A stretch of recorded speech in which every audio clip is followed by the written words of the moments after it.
Boa noite! Boa noite! Mais um DivaPod, na verdade mais não, eu acho que hoje vai ser o DivaPod, né?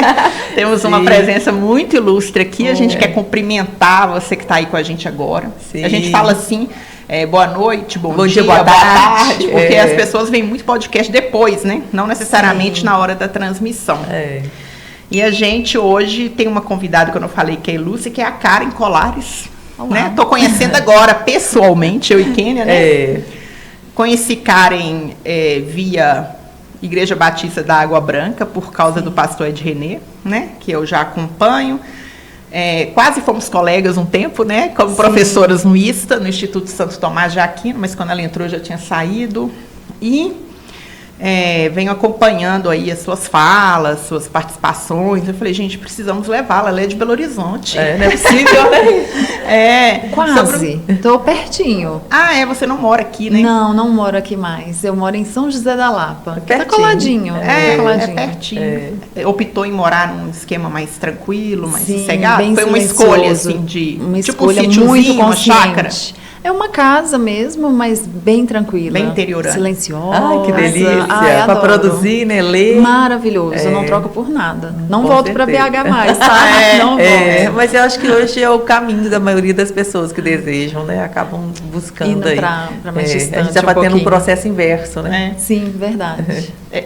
Inclusive, eu fui passear na Serra do Cipó e eu conheci pessoas lá falando que na época da pandemia foram para lá, porque iam trabalhar de forma online, né? E acabaram resolvendo comprar imóveis lá e ficar por lá.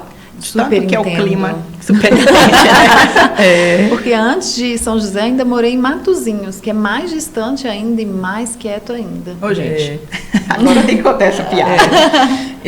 Quando eu fazia jornalismo, eu trabalhei no Matozinhos. No jornal que chama Folha de Matozinhos. Ele existe ainda? Não sei. Não faço ideia. Então eu chamava Folha de Matozinhos. E aí, naquele imaginário, né? Formei em 97, no imaginário da minha turma de jornalismo, era aquela ideia de trabalhar na Folha de São Paulo, né? Qualquer pessoa. Aí quando alguém perguntava, você trabalha? Eu falei, sim, você trabalha na Folha. Aí a pessoa, uau! Aí eu falava assim, de Matozinhos, aí todo mundo. Essa piada sempre deu muito certo. Quando eu contava, agora eu fui obrigada a lembrar, né? Então, eu vou fazer a apresentação dela, assim, mais acadêmica, depois ela vai poder falar um pouco. Ela é doutora em teologia, eu vou colocar aqui, porque senão... Ela é doutora em teologia da Praxis, pela Faculdade Jesuíta de Filosofia e Teologia, a FAGE, a nossa FAGE aqui. Instituição na qual também realizou mestrado em teologia sistemática, possui especialização em Bíblia pelas faculdades EST e também bacharelado em teologia pela Faculdade Evangélica de Teologia de Belo Horizonte. Atualmente é professora da FAGE, né? Sim, sou pós-doutoranda na FAGE. Me obriga a dar aulas. Sim, ótimo. É pesquisadora do grupo Teologia e Diversidade Afetivo-Sexual, vinculada à FAGE, integra juntamente com seu esposo Enéas a comunidade cristã Êxodo em Belo Horizonte, ambos são participantes do presbitério local, serve na área de educação bíblico-teológica e ele no pastoreio, pastora, né? E ganhou o prêmio de melhor tese da CAPES, gente. Que é isso na área de religião, né? Sim, ciências da religião e teologia. Como é que foi isso? Ganhou um prêmio dessa... Então, vou te ser bem honesta, eu fiz a tese durante a pandemia, boa parte dela foi feita durante a pandemia, e na época a gente brincava assim que a gente só queria conseguir terminar vivo, né? 4 anos de pesquisa é muito demandante por si só, e você fazer isso durante um tempo tão desgastante politicamente, desgastante emocionalmente, porque a gente não tinha costume com o isolamento. E no início a gente achava que ia durar 15 dias, não sei se você se lembra disso, não, vai ser rapidinho, e aí foi se prolongando, então foi ficando muito difícil, porque a gente não podia ir até a faculdade, usar a biblioteca, então eles separavam os livros para a gente, entregava no portão, a gente usava, devolvia no portão. Então, emocionalmente foi muito difícil, porque não tinha proximidade com ninguém, ficou mais solitário ainda do que era para ser. Então, assim, jamais em tempo algum a gente cogitava, quando eu conversava com outros colegas, né, ninguém cogitava o prêmio, porque ele é um prêmio de excelência acadêmica, Mas, assim, quem vai imaginar que vai ser premiado por uma pesquisa durante um período tão difícil? Você só pensa no básico, né? Então, para mim, foi uma grande surpresa mesmo. A indicação, na verdade, já foi, para mim, muito honrosa, assim, porque cada faculdade seleciona uma para concorrer. Então, a FAG, ela é um lugar que tem muita gente muito excelente. Então, ser selecionada dentro da FAG, para mim, já foi já era um sensacional. Prêmio, né? Tá ótimo, não precisa nem ganhar. Só estou concorrendo, tá? Né? A faculdade me escolheu para representá-la. Então, quando veio o prêmio, que aí é a seleção entre todas as teses apresentadas naquele ano no Brasil todo. Então, assim, eu confesso para você que eu fiquei várias vezes olhando o resultado. Eu falei, não, gente, erraram, não é meu nome. Tem alguma coisa errada, vou esperar, né, um pouquinho. Quem me deu a notícia foi meu chefe da época, né, no trabalho em que eu estava. E ele até gravou o vídeo de eu recebendo a notícia, porque eu fiquei, não, você viu errado. Você não entendeu direito e tal. Então, foi muito surpreendente, assim. E fiquei muito feliz, porque ele que me deu uma bolsa de pós-doutorado de 1 ano, mas depois eu acabei fazendo o processo seletivo para usufruir de uma bolsa na própria FAG. Eu abandonei o prêmio, né, desisti dele para concorrer a uma bolsa de 3 anos na FAG. E agora estou lá como pós-doutoranda da FAG. E olha aqui, gente, para quem não é muito... não conhece muito o termo, né? O que é CAPES e o valor do prêmio. É como se fosse assim, nós estamos diante da Fernanda Montenegro, da ciência da religião. Porque eu não tenho roupa para essa comparação. Mas é porque, fazendo uma comparação, para as pessoas entenderem, né? Porque para quem não é do ambiente acadêmico, é muito descolado, CAPES, o que é isso, né? Assim, então, para entender essa lógica, né? Assim, e assim, o material já tem a sua riqueza, mas é sempre muito bom, né, quando a gente entende bem, eu ainda não sou doutora, mas no mestrado, assim, já pensei, não, eu quero terminar. O negócio é entregar. E tem quando a sua fala veio assim, ai, que bom, não estou sozinha nessa. Não, todo mundo passa por isso, porque realmente a construção científica, ela tem solitária, ela tem esse processo de afastamento até necessário, né, para essa construção. E doloroso, é doloroso, assim, é penoso. Eu lembro que eu tinha uma professora no mestrado que disse assim uma vez, a construção científica é como se você estivesse passando numa plantação de abacaxi, um abacaxizal, né? Pelada, e saísse do outro lado. Então você sai marcada. Sim. Eu achei essa comparação tão forte, mas tão pertinente, porque você sai marcada no sentido assim, da marca do corpo, da alma, daquilo que você dedicou. Daí você não sai igual, né? Você sai diferente. Eu achei a analogia assim, é isso, assim, quem já passou por esse processo sabe quanto é. E é muito legal ter esse reconhecimento, né? Assim, é muito interessante, né? E o que eu acho mais interessante do processo acadêmico, assim, é que as pessoas imaginam, é uma ilusão que a gente tem, acho que todo mundo que entra num mestrado, num doutorado, imagina que ele vai fazer só aquilo da vida durante 2 ou 4 anos, e a vida não para, a vida continua girando, os problemas, as pessoas, você tem outras demandas, você é interrompido o tempo todo, então, assim, é um projeto de longo prazo que demanda muita persistência, muito foco.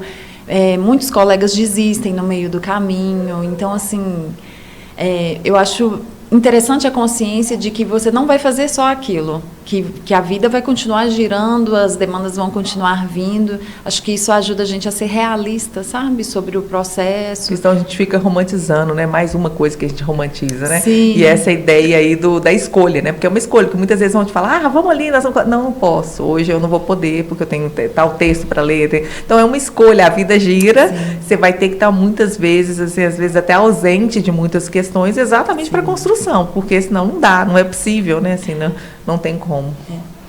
E aí, gente, essa tese premiada se transformou nesse livro. Vou colocar aqui, Aldo.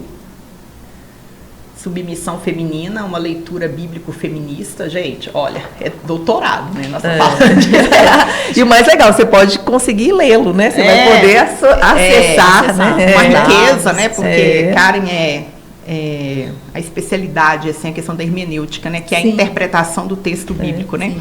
E aí, depois ela vai falar mais do livro, e tem um outro também, que... Eu posso mostrar? Pode, já mostra. Depois, no final ela explica direitinho o que é um, o que é o outro, é só para saber, né? São as duas últimas publicações. Mas aí, Karen, hoje então nós vamos falar sobre submissão feminina, um assunto que está na pauta do dia, sobretudo depois de todo o corte, tudo que foi apropriado da fala do Frei Gilson, uma palestra, enfim, mas assim, mas antes eu queria conhecer, e a Kênia, eu acho que todo mundo que vai nos ouvir vai querer ouvir um pouco quem é a Karen. Sim. E aí eu tomo licença para ler este texto.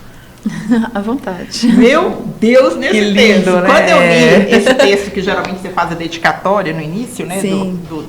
Eu falei assim, gente, que... não vou falar, eu vou ler melhor. Então ela dedica assim o livro, né? Ao Deus de doçura e poder, envolto em terrível mistério, impactada por sua beleza, seja minha vida saltério. Útero que me gera em misericórdia e me acalenta em graça. Paixão que flameja em meu peito e sede que me perpassa. A ti toda a minha existência, desde esta frágil efemeridade até o bendito dia em que o conhecerei em eternidade. Maravilhoso, né? E é bonito que você ali já trata um Deus na doçura feminina, né? Quando você fala da misericórdia do útero. Sim, nossa, tem várias imagens ali você já me ganhou. Já tem uma linguagem de um Deus que não é só aquele Deus homem, né? Masculino, né? Mas um Deus integral, né? Assim, lindo. Eu sempre tive um pezinho assim em poética, inclusive uma das disciplinas que eu sempre lecionei são os livros bíblicos sapienciais e poéticos, né? Eclesiastes, Jó, Provérbios e Salmos e Cântico dos Cânticos. Então eu gosto muito assim de poesia, literatura, eu leio bastante. Então não tinha como ser diferente, tinha que vir de um lugar mais afetivo, na verdade, né? Porque a pesquisa ela não é algo só abstrato, ela é sobre uma inquietação existencial. Então, eu não vejo a caminhada acadêmica separada. Não existe. Eu não vejo nada humano de maneira separada. Tudo que a gente faz, por mais racional que seja, é afetivo de algum modo, é emocional de algum modo. Então, a tese tem a ver com afetos também, ela tem a ver com preocupações que são do coração, em relação às mulheres que me cercam, em relação a mulheres que eu nunca vou conhecer, mas que vão ler o texto, que vão trabalhar com esse texto nas comunidades delas. Então, tem a ver com a minha caminhada enquanto cristã, né?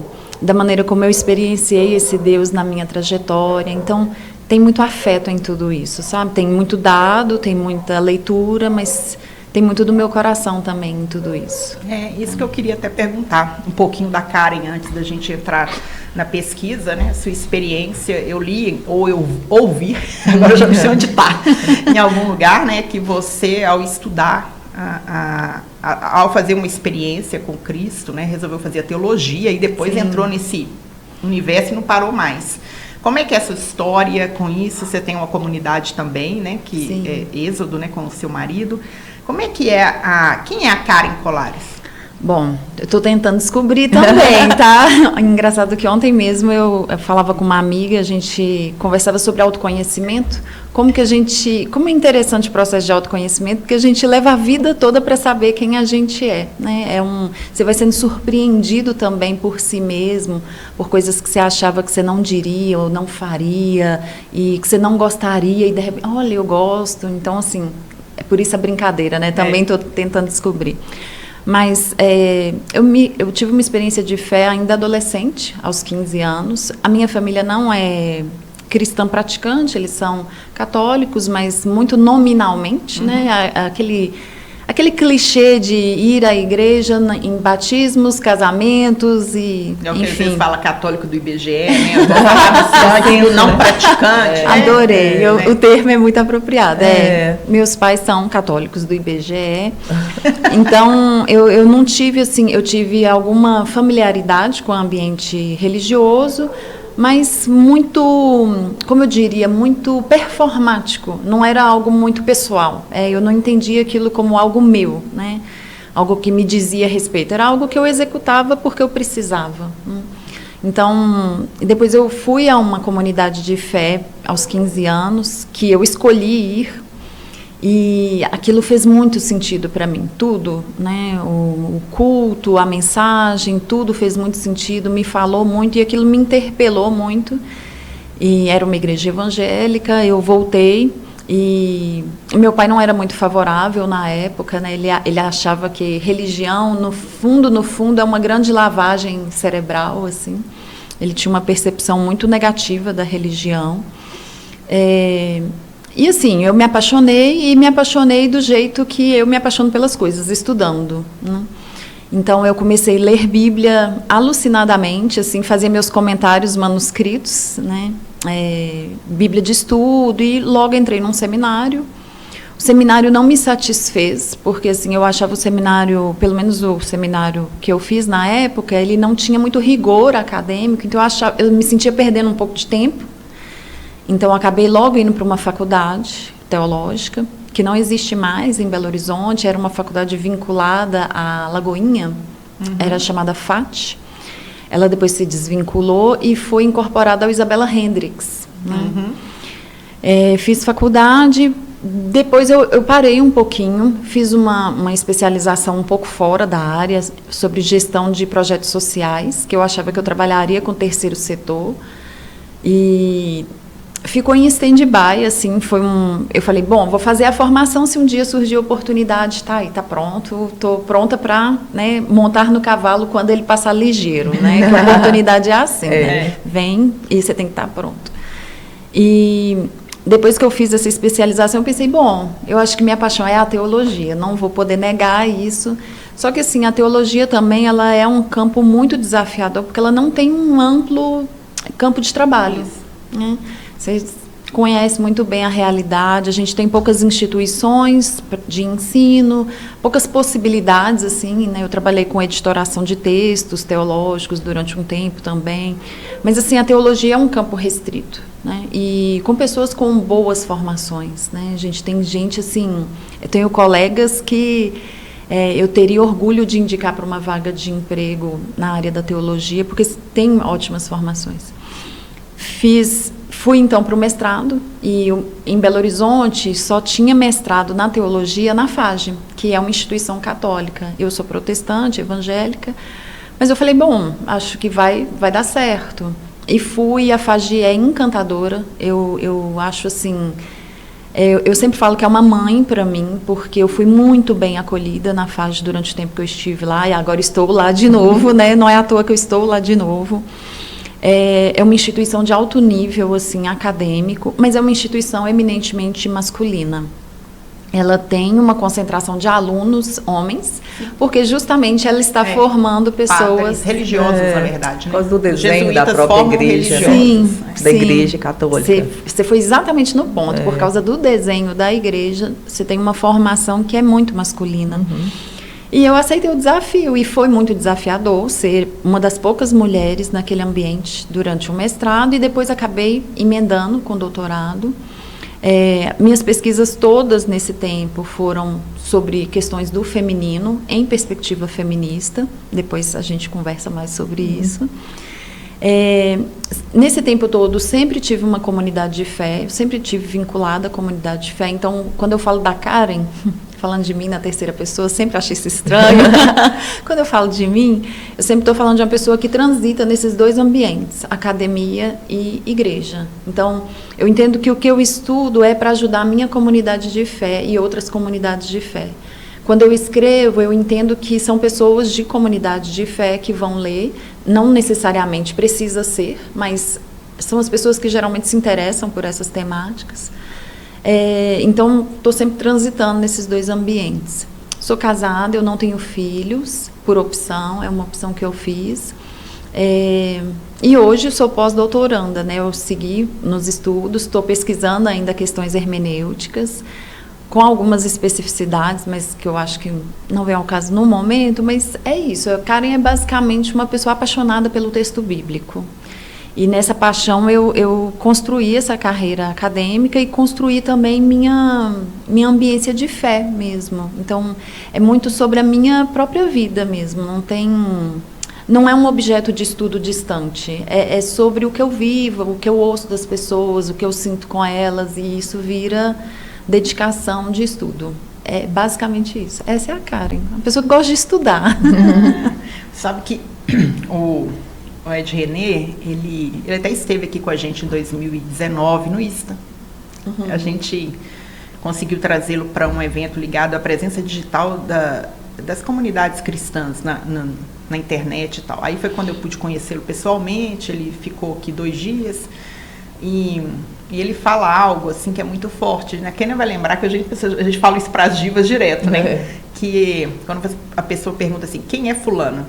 Né? Quem é você, Ivna? E aí eu sou filha amada de Deus. Ele sempre pega esse texto, né, do batismo de Jesus, mas eu sou filha amada de Deus. Então, quando eu leio isso aqui, ainda que você não tenha respondido dessa maneira, eu falo assim, é só uma filha amada, na verdade, muito amada. Todos são amados, mas que tem a consciência de que é amada, para escrever um poema dessa beleza aqui. Não dá nem pra... Mas então vamos lá, né? Vamos falar sobre submissão feminina. Submissão é uma missão abaixo? Não, essa é uma tentativa, assim, muito... É uma tentativa de tornar mais próximo o texto bíblico das pessoas, só que é uma tentativa um pouco anacrônica. Por que anacrônica? A gente pega o termo em português, divide ele e vai dizer, então, que etimologicamente submissão significa missão abaixo, submissão. Então, eu acho que essa é uma abordagem equivocada. Eu acho que o ideal seria que a gente fosse para o texto bíblico, porque todo o discurso de submissão é derivado do texto e de interpretações vindas dele. Então, ao invés da gente se aplicar, fazer uma etimologia de um termo no português que nada tem a ver... texto que foi escrito no grego. Então, o ideal seria ir para o texto, né? E aí, falando do texto, né? O texto que a gente está remetendo é o texto da Carta aos Efésios, capítulo 5. É um texto que vai dizer que a mulher deve ser submissa a seu marido, assim como a igreja é submissa a Cristo. Porque Cristo é o cabeça da igreja, sim, esse homem seria a cabeça da mulher. Tá. Então, assim, tem 3 elementos que eu acho interessante a gente sempre considerar para qualquer interpretação bíblica que a gente faça. Qualquer, não precisa ser desse texto, qualquer texto. Que é considerar o contexto sociopolítico ou histórico de um texto, o contexto literário e o contexto do leitor. O que isso significa? Significa que Efésios foi escrito para uma comunidade em particular. Ele não foi escrito a priori para mim ou para você. Ele foi escrito para as pessoas que moravam lá em Éfeso, na Ásia Menor, no século I. Então, quando você fala isso, você já está dizendo, olha o que eu disse, século I. Nós estamos no século XXI. A gente tem uma lacuna de tempo aí tão gigantesca, né? 20 séculos, mas não só de tempo. Uma lacuna linguística, uma lacuna cultural, lacuna de conhecimento, inclusive. No século I, eles não sabiam de uma série de coisas que nós sabemos hoje. Então, quando eu olho para esse texto, eu tenho que me perguntar para quem foi escrito e por que foi escrito. Então, ao ler esse texto, você vai descobrir que aquelas comunidades, elas estavam, vamos dizer assim, elas estavam lutando dentro de um império gigantesco, que é o Império Romano. Elas são comunidades minoritárias, são pequenos grupos, não é o que o movimento evangélico ou cristão de modo geral é hoje. São comunidades pequenas, lutando para não ser pegas na indiscrição de ser contra o Império Romano. Então, o que esse autor bíblico está fazendo é justamente se mostrar adequado, se mostrar adaptado à cultura mais ampla. Ele está dizendo assim, olha, assim como todas as pessoas organizam suas casas dessa forma, nós cristãos também. Nós não somos pessoas contra o Império Romano. Então, o que ele está fazendo ali, aquele texto é chamado de Código Doméstico. É um tipo de literatura que não é exclusiva só do Novo Testamento. Todas as outras... vários escritos similares existiam naquela época. Que então, não é a Bíblia. Não é a Bíblia. Então, códigos domésticos são maneiras de se organizar a casa. Você pode ler lá, tem orientação para o marido, para a esposa, para os filhos, para os pais, para os servos e para os senhores.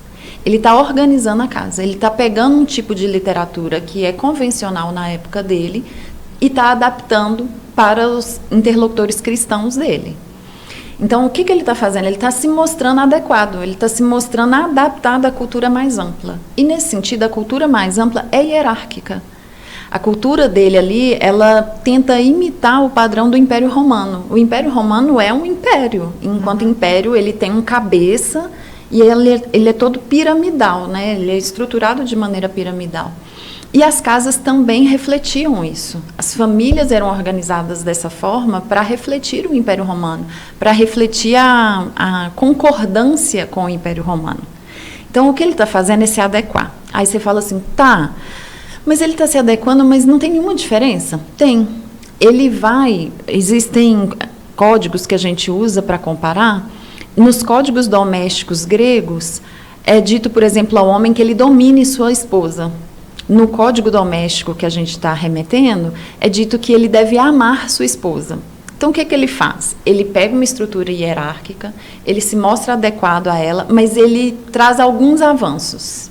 Ele vai insuflar aquilo ali com um pouco de afeto, né? Ele vai trazer um pouco de amor para aquela estrutura. É como se ele mordesse e depois soprasse. E aí, é claro, existem opiniões muito divergentes sobre isso. Muita gente vai dizer assim, poxa, mas é amoroso. Amoroso ou não, é hierárquico. É hierárquico. Reproduz o que acontecia já, né? Perfeito, é isso. Então, nesse sentido, eu acho que é uma questão de honestidade diante do texto. O texto está situado dentro do seu ambiente sociopolítico. O texto visa pessoas que estão vivendo uma situação em que elas não podem ser...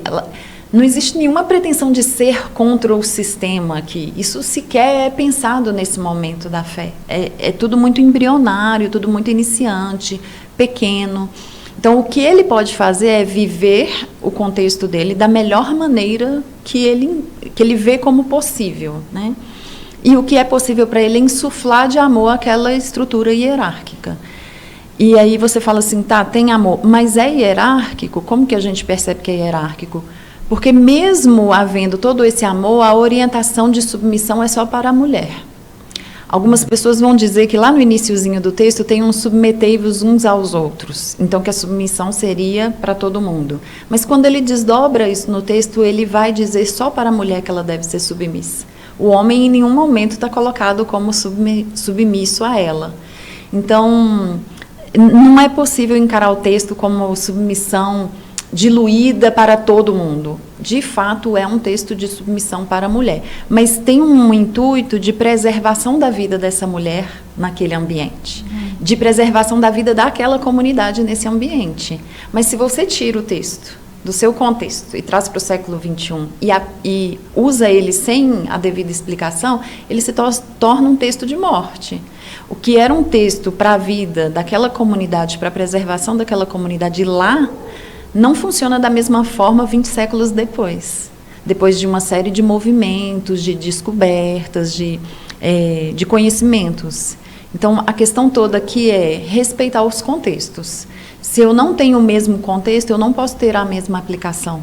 Eu preciso de uma aplicação que siga respeitando o intuito de todo o texto bíblico, que é a vida. Ô, Karen, explica aqui uma coisa para a gente e também, sobretudo, para quem vai nos assistir, porque crescemos com essa ideia, né? O texto sagrado é infalível, né? O que está lá está dado e tem toda uma polêmica em torno de... E eu vi, inclusive, que surgiram haters aí falando de você na internet, porque você está falando que tem que entender o texto bíblico e tal. O que eu percebo em muitas literaturas, e também a gente já ouviu isso em várias pregações ao longo da nossa vivência de fé católica, é que sempre é assim, é exatamente isso que você falou.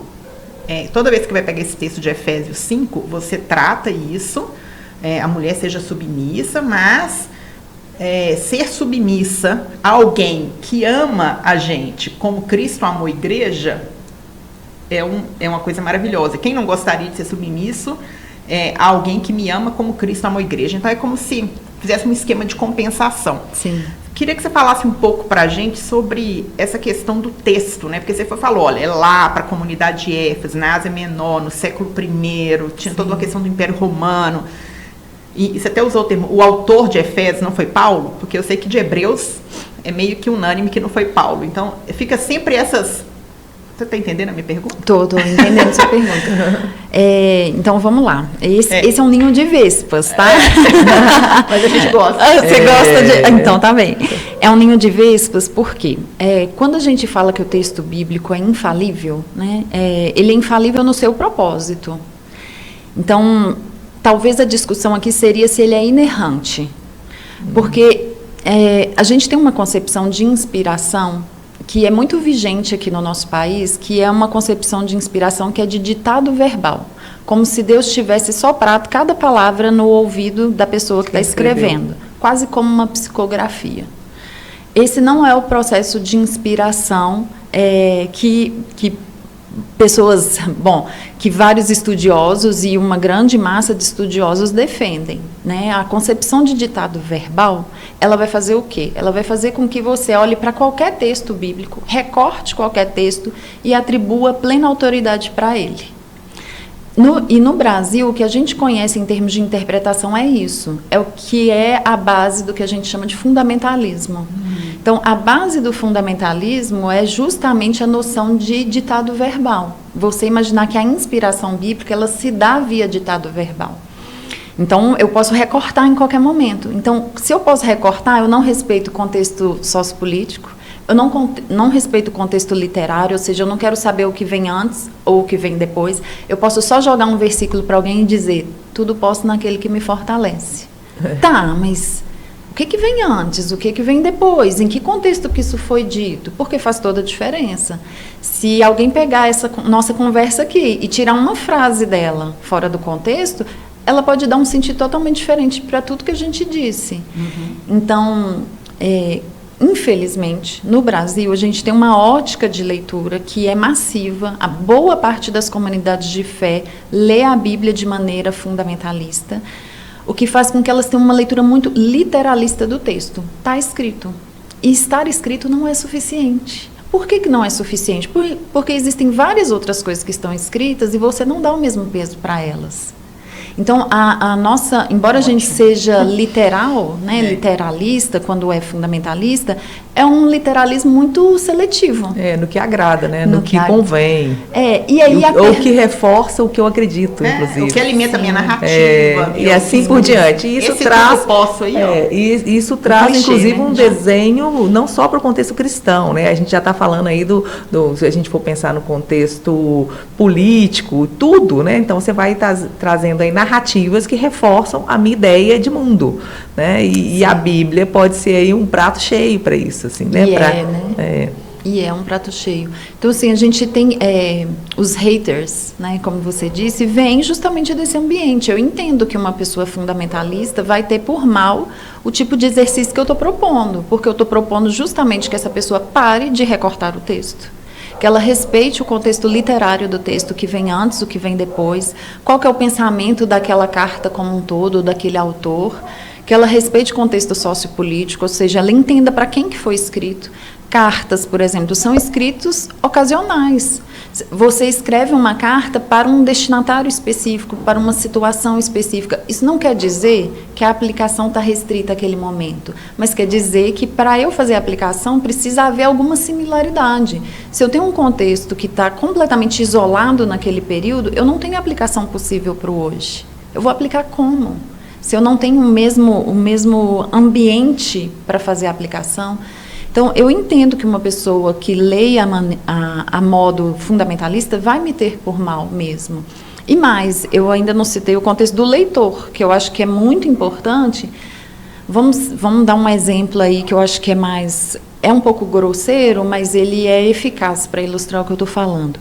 Uma pessoa que está numa situação análoga à escravidão, trabalhando 15 horas por dia no interior do Brasil. Essa pessoa, quando lê um texto como Filemon, em que Paulo está recomendando que um escravo retorne para o seu senhor, o impacto para essa pessoa é X. O impacto para mim, que estou trabalhando no trabalho que eu amo, sendo remunerada por isso, é outro. Então, o contexto do leitor é muito significativo para que a Bíblia não se torne um instrumento de morte. Então, dizer para mulheres no Brasil, vou te dar um exemplo da submissão, um desdobramento do discurso de submissão. É a ideia de que mulheres devem estar no ambiente doméstico. Que, inclusive, toda a desagregação social que existe é culpa do fato das mulheres estarem trabalhando. Só que esse discurso é um discurso extremamente classista. Quando você olha para a realidade, IBGE, a quantidade de casas lideradas por mulheres é altíssima. Você vai dizer para uma mulher que precisa sustentar a sua casa, que ela está indo contra a vontade de Deus, porque a vontade de Deus para ela é que ela esteja no ambiente doméstico, porque esse é o ideal de feminilidade segundo a Bíblia? Vai matar, né? Matar ela, a família inteira, inclusive, né? É cruel. E uma sociedade. Sobrevivência, né? Então, você viu, aí são 3 contextos: o sociopolítico, o literário e do leitor, né? A mulher que lê um texto de submissão hoje é a mesma mulher do século I? Ela está na mesma situação? Não está. Então, a aplicação precisa aí de adaptações. E mais do que isso, não existe só esse texto na Bíblia. Você tem vários outros textos e textos extremamente igualitários que vão diluir essas pertenças sociais, né? Gálatas 3:28, por exemplo, é um texto clássico que vai mostrar que não existe judeu nem grego, escravo nem livre, homem nem mulher. Isso não quer dizer que não existe diferença entre eles, mas quer dizer que, socialmente falando, essas pertenças não são as mais significativas quando você é cristão. Então, ao mesmo tempo que você tem um texto de submissão dentro de um contexto, você tem um texto igualitário dentro de outro contexto, né, da Galácia. Então, num outro período histórico também. Então, eu acho que é isso, a gente focar num texto só é o caminho para a gente errar em termos de interpretação, né? Tem outros textos, tem outras... E fica a pergunta, se tem outros textos, se tem diversidade dentro do próprio texto bíblico, por que não tem diversidade na nossa interpretação? Por que eu preciso falar só de submissão, se o texto bíblico não fala só de submissão? Ele, num momento específico, falou disso, mas em tantos outros foi igualitário. Então, eu acho que o fundamentalismo, ele cega, ele impede de ver essa diversidade. E essa diversidade, ela coloca uma pergunta muito significativa para a gente. Vou dar um outro exemplo que eu acho que também é magistral. Quando a gente lê Antigo Testamento, Êxodo, Levítico, Números, você vai achar lá um código de lei em cada um desses livros, ligeiramente diferente de um livro para o outro. Todos eles são considerados palavra de Deus. E aí, como você lida com isso? Como que você lida com 3 textos diferentes falando sobre o mesmo assunto, todos eles considerados palavra de Deus? Contexto. O contexto para um era esse, o contexto para outro era esse. Então, o contexto nesse aspecto é o que torna a palavra de Deus sempre viva. É isso que possibilita a gente olhar para a Bíblia e falar assim, ainda é viva, ainda é pertinente, porque ela não está restrita a um momento em particular. Segue sendo a possibilidade de ser atualizada, e o próprio texto bíblico atualiza. Então, a gente não está fazendo nada novo, a gente está fazendo algo que os próprios autores bíblicos faziam, que é atualizar a percepção que eles têm de Deus para cada momento histórico, né? Nessa experiência e discernindo aquilo que é, vamos dizer, ético para cada momento. E nessas 3 percepções aí que você falou, que são esses 3 lugares para analisar o texto, que é o contexto, o leitor e a linguagem, também, por exemplo, se a gente for pegar o texto bíblico, inclusive do Primeiro Testamento, Antigo Testamento, é um Deus muito cruel, né? É um Deus que mata, um Deus que guerria. É difícil, tem coisas ali que são terríveis de ler. Pune, assim. né? Punitivo, vingativo, né? Então, quando você lê separadamente, que inclusive é uma das grandes críticas, né? Porque muitas dessas igrejas neopentecostais que a gente observa, o discurso é muito focado nesse Antigo Testamento, porque Deus simboliza riqueza. Nosso Deus é um Deus poderoso, que aí eu alimento o discurso da prosperidade, né? Mas eu não vou pregar bem-aventuranças jamais, né? Porque como é que eu vou pregar bem-aventurança? Você tem que dividir. Né? Que se a base é a questão igualitária, né? Que é o que a gente está discutindo aqui, que a gente está trazendo assim à tona, né? Sim. E aí, Karen, eu vejo assim, duas questões aqui. Eu não entendo, não conheço muito, porque não deu tempo de ler, né? Naturalmente, chegou na minha mão essa semana. Mas eu vi aqui que parece que o seu objeto mesmo, assim, né? A metodologia da pesquisa foi a análise de uma editora. Sim. Fidel, é isso? Fiel. Nossa, eu lembrei de Fidel. Nossa senhora, mistura. Esse canalista aqui agora. analisar. Vamos analisar. A editora Fiel, que eu não conheço, então imagino que você deve ter se debruçado em textos dessa editora, que tem uma grande influência sobre o público evangélico. Sim. E ela traz essa versão, é isso? Você podia explicar um pouco como que é? Qual que era a ideia? A ideia era fazer uma ponte entre como esse texto foi recebido no século I, o que ele significava lá no século I, e o que a gente tem entendido que ele significa aqui no XXI. Como que eu poderia verificar isso? Por meio da produção de uma editora, né? Eu escolhi a Editora Fiel porque a Editora Fiel é uma das principais defensoras do discurso complementarista. O que é o discurso complementarista? Esse clichê, já bem conhecido, de que o homem é o líder da casa, o chefe da casa, e a mulher está submissa a ele, ela é uma auxiliadora. Então, eles se complementam e esses papéis não são intercambiáveis, ou seja, eles não podem trocar de papel, sob pena de que algo se deturpe, né, dentro dessa família. Então, ela nunca vai liderar e ele nunca vai se submeter, não são intercambiáveis. Então, isso é complementarismo. E a Editora Fiel é uma defensora do complementarismo. Quando eu fiz a pesquisa, eu li 14 títulos dela, que eram os títulos voltados para mulheres, ou títulos que abordavam família. E aí, o intuito era entender de que maneira eles estavam usando o texto de Efésios para corroborar a interpretação que estavam fazendo.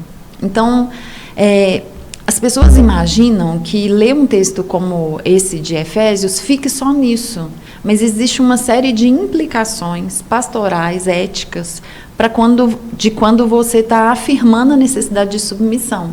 Porque o texto, né, uma pessoa que lê um livro, uma pessoa que ouve um sermão, que faz um curso de noivos, que tem um sermão no seu casamento, né, quantos casamentos eu já fui em que o texto de Efésios é um clássico, enfim. A pessoa que ouve isso, ela é uma terra viva. Então, aquilo não fica só como um texto qualquer, aquilo fica como uma decisão, aquilo fica como um direcionamento da vida, aquilo fica como algo diante do qual aquela pessoa vai construir sua trajetória. Então, existe uma série de implicações ético-pastorais do discurso de submissão. Então, mulheres são socializadas de uma maneira específica por causa do discurso de submissão. A expectativa de abnegação e de relativização de si mesmo é altíssima por causa do discurso de submissão. Os lugares de autoridade e decisão, eles são ocupados de maneira diferente nas comunidades de fé por causa do discurso de submissão. Você tem uma incidência maior de submissão à violência, seja ela psíquica, patrimonial ou mesmo sexual, enfim, por causa do discurso de submissão. Então, isso que é o ponto. Será que faz sentido dizer que um texto é palavra de Deus, se a maneira como eu utilizo esse texto produz muito mais morte na vida das pessoas do que vida? A Bíblia não acaba sendo uma arma nesse aspecto, e uma arma, enquanto arma, né, uma arma que destrói. Então, o ponto a ponte que a gente faz entre o século I e o século XXI precisa ter um elemento, um critério, e o critério precisa ser ético. Porque se o critério não for ético, eu uso o texto bíblico como foi usado para apoiar a escravidão, para apoiar a colonização, para apoiar agora a submissão feminina. Então, assim, sempre perceber se Jesus, na maneira como ele lidava com as pessoas, como ele interpretava o texto bíblico, qual era o parâmetro que ele usava para as novas interpretações que ele fazia? Porque ele fazia. Ele atualizava o texto o tempo todo, né? Vocês ouviram o que foi dito, Sermão do Monte. Vocês ouviram o que foi dito. Eu, no entanto... O que é isso? Isso é uma atualização. E existe um critério nela, que é a preservação das pessoas, que é a preservação da vida, que é um elemento ético. Então, assim, quando eu propus analisar a Editora Fiel, era justamente para ver se a maneira como esses textos têm sido interpretados não faz do texto bíblico muito mais um instrumento de morte do que um instrumento de vida. Essa era a ideia. Você está falando aí, a gente, não sei se Siqueira vai concordar comigo, na hora que você falou assim, esse texto muito usado em casamentos, eu particularmente nem me recordo de ter ido a algum casamento católico em que usou esse texto. Eu também não, fiquei pensando aqui. A gente geralmente escuta porque a gente escuta muito as bodas de Caná e outros. Mas aí... Melhores escolhas, então, né? Melhores escolhas. Mas aí eu fico pensando o seguinte, então, como você fala desse referencial evangélico, analisou uma editora evangélica e tal, protestante evangélica, a gente não tem isso, a gente não percebe isso tanto. Esse discurso, ele nunca foi tão arraigado nas comunidades católicas. Porém, agora, com esse movimento de ultraconservadorismo, ultradireita, a gente político que acabou a gente conseguiu, né? Hoje eu consigo perceber esse discurso dessa mulher que tem que ficar em casa, dessa mulher que tem que estar aberta à vida para ter 10, 15, 20 filhos. Estou exagerando, mas e longe de mim fazer qualquer crítica a isso. Inclusive, eu tenho 4. Eu estou no meu lugar de fala, eu tenho 4, não é isso, mas é questão contextual, né? Então, eu fico pensando que a gente está... dentro do catolicismo, né, Kenny, eu não conseguia visualizar isso, assim, essa ideia de submissão, a mulher vai trabalhar, a gente nunca nem parou para questionar muito isso, assim, será que eu estou errada de ir trabalhar? Porque na loucura dessa vida moderna, pós-moderna, a gente não tem nem como parar para questionar, será que eu deveria ficar em casa? A gente não é nem questão, na conta não fecha. Então não tem nem se eu quisesse pensar, só para ter tempo para refletir sobre isso, será que eu vou ficar em casa? Essa realidade será que eu vou ficar em casa? Será que eu vou abrir mão do mercado de trabalho? É uma realidade de uma minoria da população brasileira, né? Sim. De uma mulher que pode fazer essa escolha. De poder fazer escolha, né? Claro. De poder fazer essa escolha, gente. Esse discurso ele é muito sério, porque a gente está percebendo também agora, dentro alguns modelos de influencers, mulheres influencers. Nossa, outro dia, eu tenho uma, eu nem me recordo o nome, em que acho que ela tem 9 filhos, vende cursos e tal, e fica em casa, educa os meninos. E aí eu fico imaginando, gente, não fecha essa conta. Qual é o tamanho da rede de apoio dessa mulher? Quantas pessoas ela tem para ela conseguir fazer tudo isso? E tá sempre plena, né? Porque tá gravando conteúdo. Ela tá trabalhando. É um trabalho. É um trabalho. Entendeu? Aí só não consegue, não é um trabalho talvez de um outro desenho formal, mas é um trabalho. Se ela tira a renda dali, é um trabalho. Ela começa fazendo um modo de vida que ela divulga e depois aquilo vira uma forma dela ganhar e recursos. Mas assim, aí eu entro quando você fala assim da cultura de morte, da possibilidade de uma cultura de morte, eu acho isso tão perigoso, porque aí entra aquele parâmetro de comparar maternidade, de comparar performance, de comparar sucesso, que está tão presente nas redes, né? Então, eu sou essa mulher e tal, meu casamento é assim. Hoje tem muito... É um texto que é muito usado no meio evangélico, que agora também muitas católicas têm apropriado, a mulher de Provérbios. Provérbios 31. Outra também, a mulher de Provérbios. Isso fala muito também, é um texto, né? Mas o texto bíblico, em geral, ele não tem esse olhar patriarcal? Sim, Não tem como eu tirar isso. Isso tá dado, né? Aí que tá. Porque a sociedade da época também era patriarcal. Então, em linhas gerais, as sociedades mediterrâneas e do Antigo Oriente Próximo, que são as sociedades bíblicas, isso no geral, não exclusivamente, mas de maneira majoritária, são patriarcais. O que quer dizer que você tem um centramento em torno da figura masculina. Tanto que você vai se lembrar muito mais de imagens masculinas para falar de Deus do que de imagens femininas, muito embora Deus seja espírito. Deus não é um homem.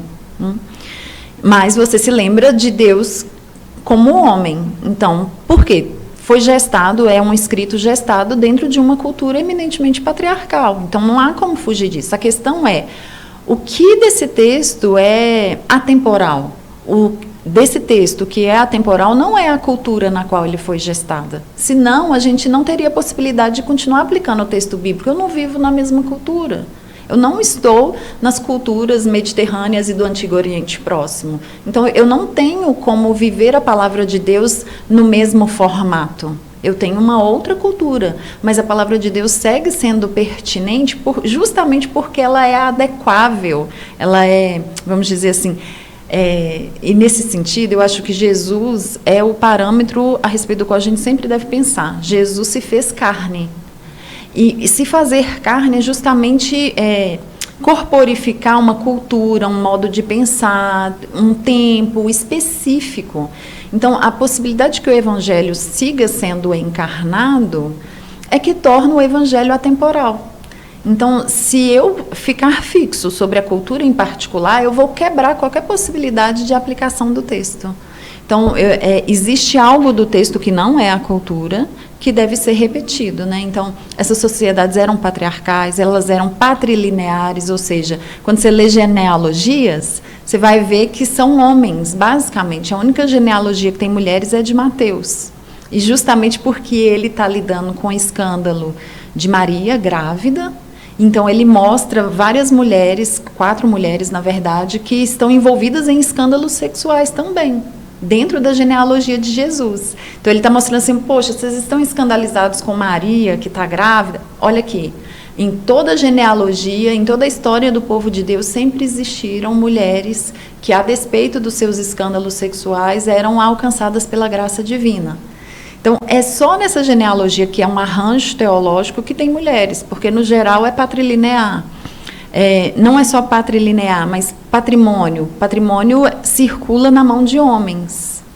A gente tem o texto de Tamar, que é Gênesis 38, que vai mostrar justamente isso. Uma mulher viúva, sem filhos, que precisa ser amparada pela lei do levirato, que não é um casamento, é um combinado jurídico, por assim dizer, que ela se deitaria com o irmão do falecido, para gerar filhos. Para gerar filhos e ela ter direito de propriedade. Olha que então, se você for ler esse texto puro, né? Nossa, esse aí é terrível. Justifica tudo, uma série de coisas, se fosse olhar. Não, mas o interessante desse texto que o final é que ele é um dos textos mais libertários dentro de uma sociedade patriarcal que você tem na Bíblia. Porque o texto vai dizer que a pessoa incumbida de dar descendência, o Onã, ele jogava o sêmen fora, cada vez que ele tinha relação, porque ele não queria dividir a herança com o filho do irmão falecido, porque não ia levar o nome dele, ia levar o nome do falecido. E o texto diz que o Senhor viu o que ele fazia, viu que era mal o que ele fazia pelo que o matou.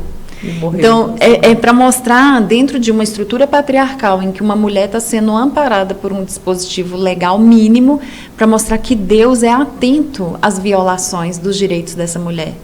Que Deus é atento, dentro de uma estrutura patriarcal, ao que é feito a essa mulher. Então, assim, é um texto lindíssimo. Então, é isso.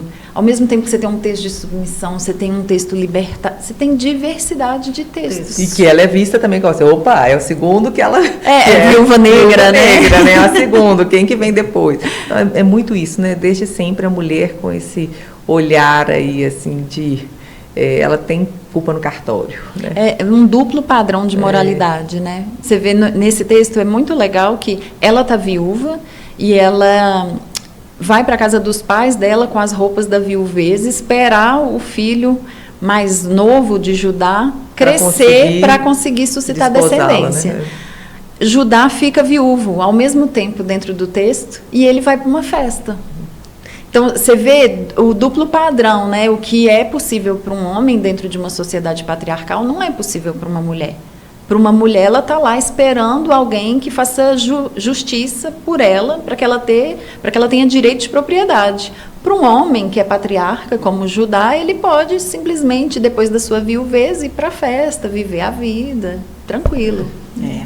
Nossa, gente, 53 minutos. Não falei essa conversa, nossa, a gente está demais aprendendo. Nossa, então, estamos diante de uma professora. E é literalmente. Aí eu vou fazer uma proposta, então, né?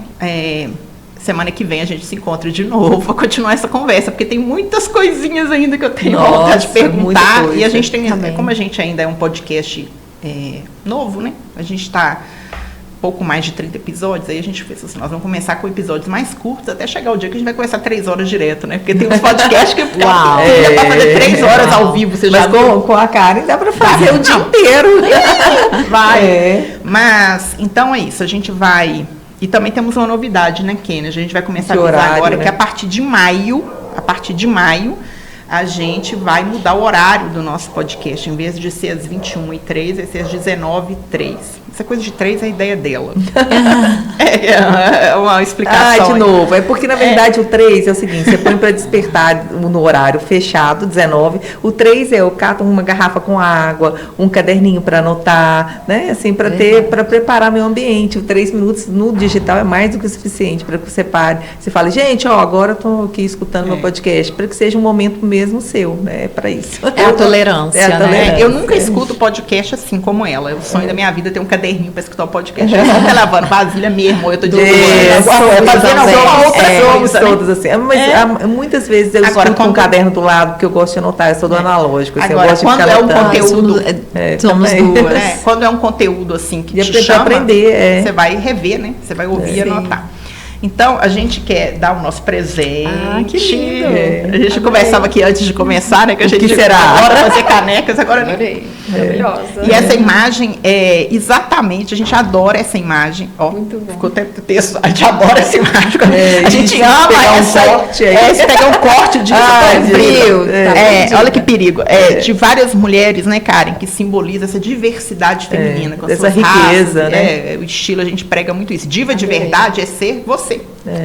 Desmistificar essa ideia, por isso que a gente fala. E diva de verdade pode tudo, entendeu? Inclusive participar de podcast. E aí, então, vamos fazer isso. Semana que vem a gente volta com a nossa conversa, porque tem muita coisa. E aí a gente aproveita também, vai ter mais tempo para falar do outro livro, né? Despertar, Fala rapidamente para nós, Karen, o que é o despertar, que é o desdobramento desse? Porque às vezes a pessoa também não vai ver o outro episódio, vai ficar perdido. Foi resultado das conversas que eu tive após a publicação do primeiro, no sentido de que as pessoas queriam aplicar um método mais igualitário, mais feminista, inclusive, de interpretação do texto bíblico, mas não sabiam de onde começar. Então, eu fiz uma espécie de cartilha mesmo, um passo a passo, de o que você precisava entender, dos conceitos, tudo direitinho, e aí tem aplicação sobre alguns textos bíblicos em particular, para que as pessoas fizessem grupos de estudo, grupos de discussão de mulheres e conseguissem mudar alguma coisa dentro das suas comunidades de fé, para não ficar só selecionando textos com personagens masculinos ou olhando para o texto de maneira muito enviesada, né, sem dar o devido protagonismo para as mulheres, para que a mudança fosse efetiva. Então, é um texto mais prático, mais simples e mais prático. Isso aí, muito bom. Pessoal, estamos aí na Semana Santa, né, domingo de Páscoa, daqui a pouco. Então, a gente deseja para vocês uma feliz Páscoa, uma linda celebração. Na terça-feira que vem, a gente pode falar um pouco também sobre isso, né? Sobre a questão de algumas mulheres nesse contexto, né? Com Cristo, enfim. Vamos ver o que vai ser, que a gente vai conversar semana que vem. E é isso. Não se esqueça de inscrever aí no canal, deixar seu comentário, assinar... o sininho das notificações e tudo, dar essa força pra gente. E espalhar essa boa notícia, né? Coisa boa de espalhar. A gente tem aqui no descritivo o @ da Karen, como é que consegue ter acesso aos conteúdos dela, ao Instagram dela, aos livros, tá tudo aqui. E é isso, a gente termina com um brinde. Agora. Porque diva pode.